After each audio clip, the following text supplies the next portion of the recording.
নলবাৰীৰ পৰা কেদাৰনাথলৈ চাইকেল যাত্ৰা এজন অসমীয়া যুৱকৰ জীৱনত প্ৰথমবাৰৰ বাবে দীঘলীয়া চাইকেল যাত্ৰা আৰম্ভ কৰিছে নলবাৰীৰ বনভাগ খোলমাৰীৰ যুৱক ৰাকেশ দাসে 9 আগষ্টত নিজৰ বাসগৃহৰ পৰা গাঁওবাসীৰ আশীষ লৈ যাত্ৰা আৰম্ভ কৰিছে যুৱকজনে যোৱা কিছু বছৰ ধৰি পবিত্ৰ কেদাৰনাথ ধামলৈ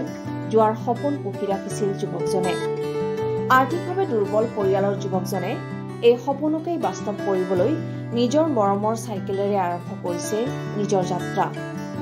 27 নং ৰাষ্ট্ৰীয় ঘাইপথেৰে চাইকেল চলাই নিজ লক্ষ্যলৈ আগবাঢ়ি গৈছে যুৱকজন 1800 কিলোমিটাৰ দীঘলীয়া এই চাইকেল যাত্ৰা এমাহত সমাপ্ত কৰাৰ লক্ষ্য লৈছে যুৱকজনে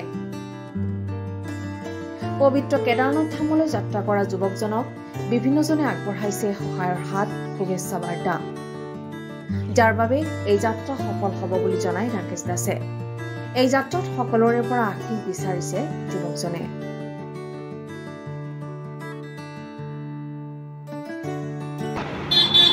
নমস্কাৰ মোৰ নাম শ্ৰী ৰাকেশ দাস মোৰ ঘৰ নলবাৰী জিলাৰ বনভাগ খোলমাৰী গাঁৱত আৰু মই গৈছোঁ আমাৰ নলবাৰীৰ পৰা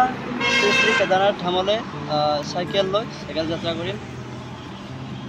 এখন সাধাৰণ চাইকেলে তোমাৰ যাত্ৰা আৰম্ভ হৈছে কোনদিনা যাত্ৰা আৰম্ভ হৈছে মোৰ আজিৰ পৰা যাত্ৰা আৰম্ভ প্ৰায় যোৱালৈকে মন্দিৰ পোৱালৈকে 1 মাইল লাগিব প্ৰতিদিনে কিমান কিলোমিটাৰ চাইকেল চলা প্ৰতিদিনে আজিতো প্ৰায় 90-80 কিলোমিটাৰমান চলাম আৰু অহাকালিৰ পৰা অলপ বঢ়াই লৈ যাব লাগিব মোৰ ট্ৰেইন আছে মই ডাঙৰ ডাঙৰ মন্দিৰ হওক আৰু কিছু হওক সেয়ে লাগি যাম মনত মানে মই এইটো এই প্লেনটো মানে কি ভাবি আছিলোঁ 4-5 বছৰৰ পৰা আৰু আজি ওলাই আহিছোঁ সেই মানে এইটো এটা সপোন আছিল সেই সপোনটো পূৰণ কৰাৰ কাৰণে আজি ওলাই আহিছোঁ আশা কৰোঁ সকলোৱে ছাপোৰ্ট কৰিব তাতো হ'ব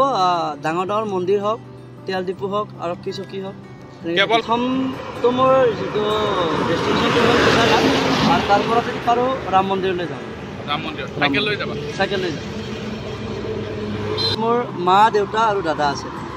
মা লাগিব মন্দিৰ পোৱা লাগিব কেদাৰনাথ মন্দিৰ পোৱা